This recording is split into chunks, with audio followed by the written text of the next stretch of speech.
E essa semana veio essa notícia é, chocante, né, sobre o Daniel Mastral. E desde então o YouTube tem recebido enxurradas de vídeos de pessoas falando da vida dele, outros nem sabiam quem era, mas aí porque leram uma coisa ou outra.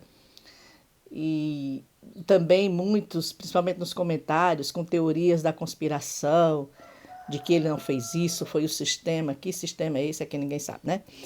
Foi esse sistema, enfim. E como eu não tenho nem sequer voz aqui no YouTube nem nada, né? Estou aqui livre para falar sobre o meu conhecimento sobre o Daniel Mastral, que eu tomei conhecimento da existência dele assim que eu me converti na verdade, né?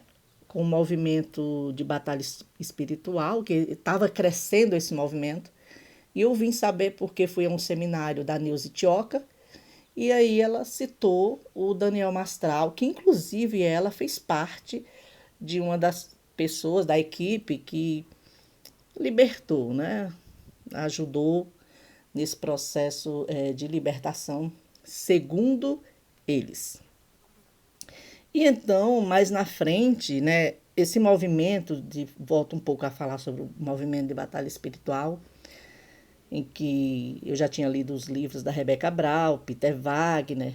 E então eu nesse afã, né, nessa vontade de conhecer mais, me aprofundar mais sobre o tema de batalha espiritual, comprei os livros do Daniel Mastral e passei a ler. Então, quando a internet veio para dentro de nossas casas, eu comecei a pesquisar sobre o assunto e encontrei um blog do Mariel Marra. Nessa época era uma época que se lia muito blog, né? E ele, o Mariel, tinha uma comunidade no Orkut que tratava sobre essas questões de batalha espiritual e também sobre o livro do Daniel Mastral, que sabia dessa comunidade. E também o Mariel Marra, ele tinha contato também com o Daniel Mastral, e foi ele que trouxe várias informações, porque começou a pesquisar, começou a investigar, e enfim, foi isso. Ele trouxe a informação de que o Daniel Mastral não se chamava Daniel Mastral, era Marcelo Agostinho Ferreira, e que também muitas das coisas que ele dizia sobre a questão da mãe, a questão lá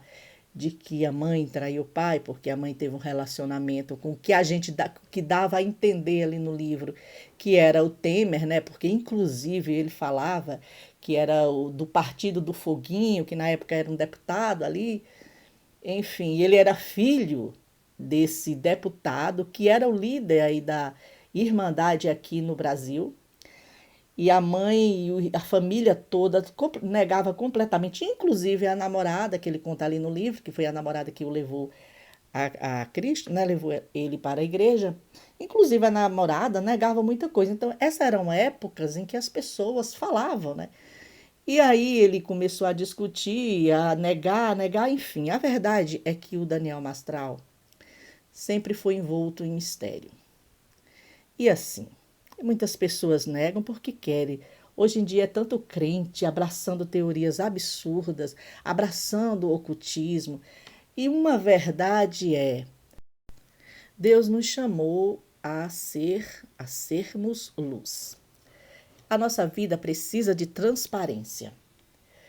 Ele não tinha uma vida transparente. Esse era o grande ponto que me fez parar de ler as coisas dele, parar de assistir os seus conteúdos, porque quando existe toda essa coisa envolta em mistério, isso não vem de Deus, porque Deus é transparente, as coisas do Senhor precisam estar sempre às claras. Não é o que acontecia com Daniel Mastral.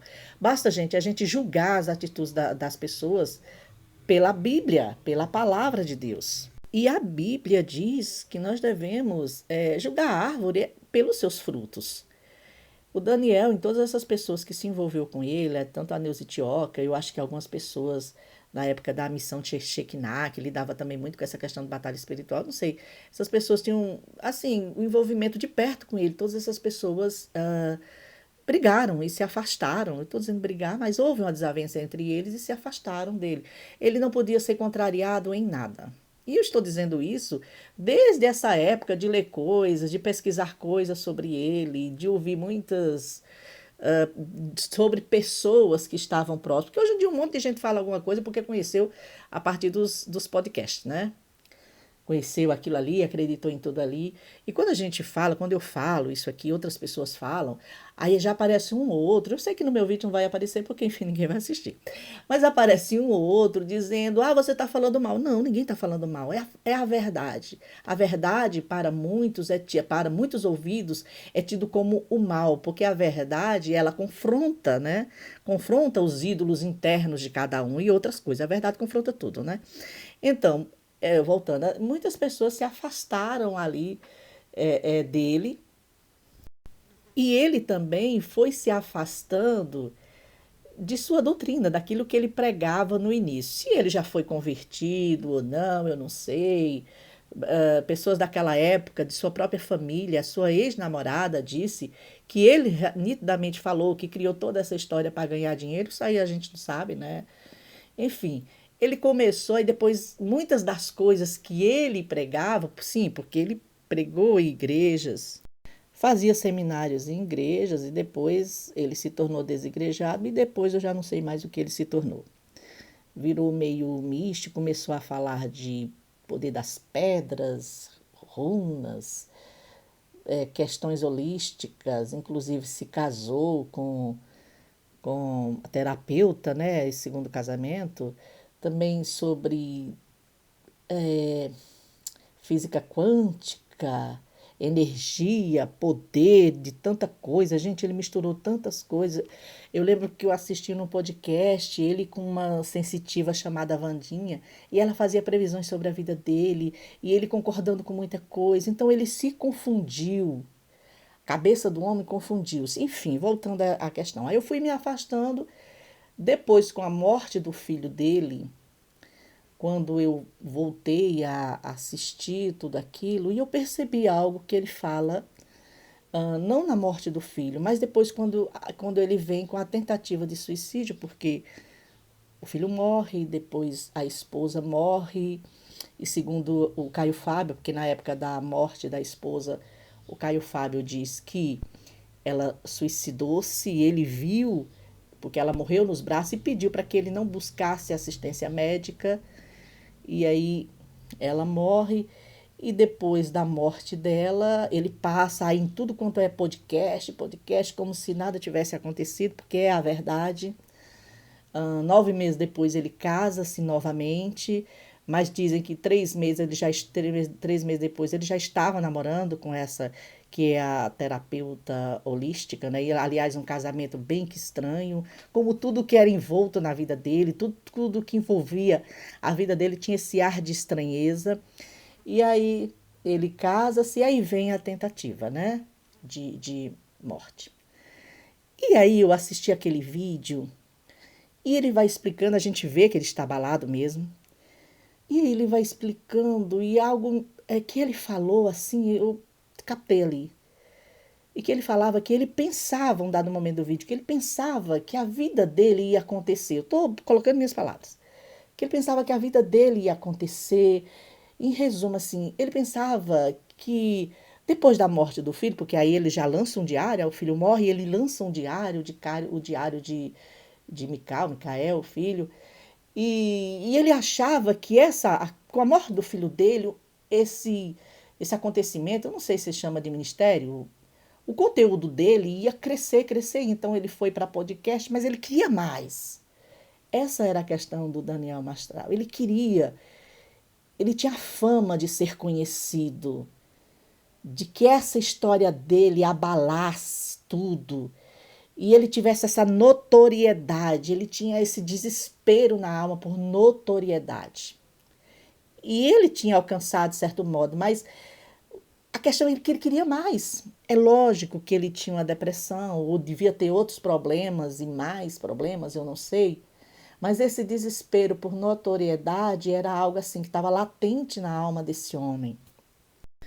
Eu poderia falar outras coisas, mas eu quero parar nisso, o envolvimento dele, mudanças de conceitos que ele pregava. Por exemplo, ele acaba abraçando a questão da homossexualidade, homossexualismo, né? Porque o seu filho confessou que era, e aquele peso fez o menino não querer dar vergonha aos pais, embora os pais não tivessem assim ido contra, tivesse o abraçado e tudo, mas ele se sentia envergonhado e coisa e tal, e ele passa a ver, o Daniel passa a ver o homossexualismo como algo normal, e ele começa a mudar a forma que prega sobre esse assunto, que pregava sobre esse assunto.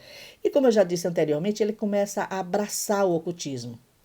Se você pega os vídeos dele e vai começando a assistir, vendo os podcasts em que entra nesse assunto, né? Você vai descobrir que ele estava misturado. Ali estava todo misturado. E a gente já não sabia mais o que ele era, nem ele mesmo sabia.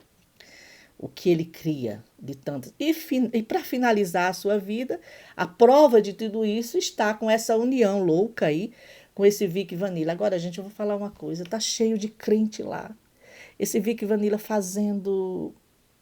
Inclusive, já não quero misturar os assuntos, mas inclusive quando ele lança essas lives contando sobre o Daniel Mastral, quando ele finge estar em dúvida, ele lança uma live, finge estar em dúvida do que aconteceu com o Daniel Mastral, ele faz outras e outras lives lá, ele diz que não consegue chorar. Gente, eu estou assim porque eu fui criado de uma forma que eu não consigo chorar. Fez uma live, acho que foi ontem, e já estava chorando. Como essa criatura mente? Diz que nunca se disse satanista, sendo que tem vários e vários vídeos, o cara acabando com crentes, com símbolos de Baphomet, estátuas de Baphomet, se dizendo luciferiano. Qual a diferença, né? Qual a diferença? Enfim, mas hoje está os crentes abraçando, começando a curtir os conteúdos dele, a segui-lo nas redes sociais, acreditando em tudo que essa pessoa, eu não diria o que precisa de Cristo, que precisa se libertar, mas agora não tem Jesus, não tem a vida de Cristo nele. Mas muitos crentes estão lá aplaudindo, associando-se a essa pessoa. E você vê a quem o Daniel Mastral começou a chamar de meu amigo, meu irmão, o quanto ele estava abraçando o ocultismo, o quanto ele estava abraçando essa ideia de unidade, de crenças, a união de crenças. Inclusive, ele fala no vídeo que o Vic postou, que ele e o Vic eram um só. Não existia diferença entre os dois. Você vê como estava misturado a vida, a cabeça do Daniel Mastral. Mas eu quero aproveitar isso aqui, esse vídeo, para falar sobre opressão demoníaca. E que eu acredito que era algo que ele estava sofrendo. É óbvio que com a questão da depressão. Mas quando você abre brechas para o diabo entrar na vida, brechas, hoje em dia se fala de legalidades, né? Que brechas são? Os pecados são pequenos, seja qual for o pecado. Você abre uma brecha e você passa a cometer outros e não repara aquilo, você não se arrepende, você não muda a rota que estava seguindo e continua a se aprofundar em várias e várias coisas. Então, o diabo começa a influenciar em todas as áreas e essa influência pesa. Essa influência esmaga e essa influência direciona a mente da pessoa que está debaixo dessa opressão a obedecer e a seguir ao que o inimigo está cochichando, aquilo que o inimigo está ali influenciando. Isso é algo que nós precisamos, na nossa vida, cuidar. Porque muitas vezes nós chamamos de tristeza, abatimento, até mesmo depressão, e é, na verdade, uma opressão diabólica. Claro que depressão existe, claro que depressão precisa ser tratada de forma clínica, eu mesma já me tratei de forma clínica, só que a gente não pode anular de forma nenhuma o lado espiritual. Então é necessário cuidar disso, porque a opressão demoníaca é real. Satanás oprime o crente com a pesada carga que pode ser lembranças que nos fazem sofrer, pecados, que não, até pecados que já foram confessados, mas o inimigo traz aquela acusação, pensamentos de morte, imoralidades, relacionamentos completamente longe da vontade do Senhor, seja quais forem. conceitos que nós trazemos na nossa alma, porque hoje os cristãos estão totalmente ocultistas, cristãos que fazem Ho'oponopono, praticam lei da atração, e se você pergunta assim, quer dizer, jogam tudo para o universo, você pergunta, e quem é esse universo? Ah, esse universo é Deus.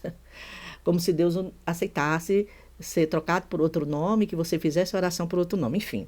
Pessoas que se dizem conhecedoras da verdade, que vão em suas igrejas, que oram, cantam louvores, mas acabam se misturando. Os dias são maus e os tempos estão difíceis. E aqui no livro de Efésios 4:14 diz: para que não sejamos mais como meninos agitados de um lado para o outro e levados ao redor por todo o vento de doutrina, pela artimanha dos homens, pelas astúcias do que induzem erro. É a palavra que diz. Está cheio de pessoas com boas palavras induzindo o erro. E está cheio de cristãos sendo como meninos que vão atrás de todo o vento de doutrina, correndo e abraçando toda espécie de vento de doutrina. Os dias são maus e precisamos ser purificados, limpados pela palavra, em nome do Senhor Jesus. Que continuemos em oração pela família, né, do Daniel Mastral, por esse filhinho que foi deixado sem pai, muito triste. Gente, eu já ouvi, falando em teoria da conspiração, eu já ouvi pessoas falando sobre aquela imagem que ele sai do carro, dizendo que tem alguém lá perto. Pessoas que gravaram a imagem pela TV, aí ficam balançando o celular para dizer que foi alguém que gravou ele fazendo isso. Gente, pelo amor de Deus, pelo amor de Cristo. Vamos buscar a palavra, vamos ser mais conscientes. Os dias são difíceis, são maus, tá essa depressão aí, essa doença terrível assolando e a opressão do diabo se tornando mais forte. Que Deus tenha misericórdia. Esqueci de comentar, voltando assim à questão da família dele, está desaparecida a mulher, né, e o filho, para ficar ainda mais dentro do mistério, né? É muito mistério para pouca verdade. E no início do vídeo eu falei sobre que muitos dizem, né, que ele foi morto pelo sistema. Que sistema é esse, gente? Porque o sistema religioso não foi, já que os pastores não consideravam Daniel Mastral como uma voz cristã. E se falar do sistema do diabo, diabólico, da Irmandade, também é outra coisa, ele nunca falou o nome da Irmandade, nunca nem sequer deu nomes, e além do que, ele já estava envolvido muito em questões de ocultismo, em questões ocultistas. Então, qual mesmo o sistema? Político ele não se misturava, qual é mesmo o sistema? De novo, eu digo, é muita teoria para pouca verdade, né? Que Deus tenha misericórdia e que voltemos à palavra, voltemos ao Evangelho.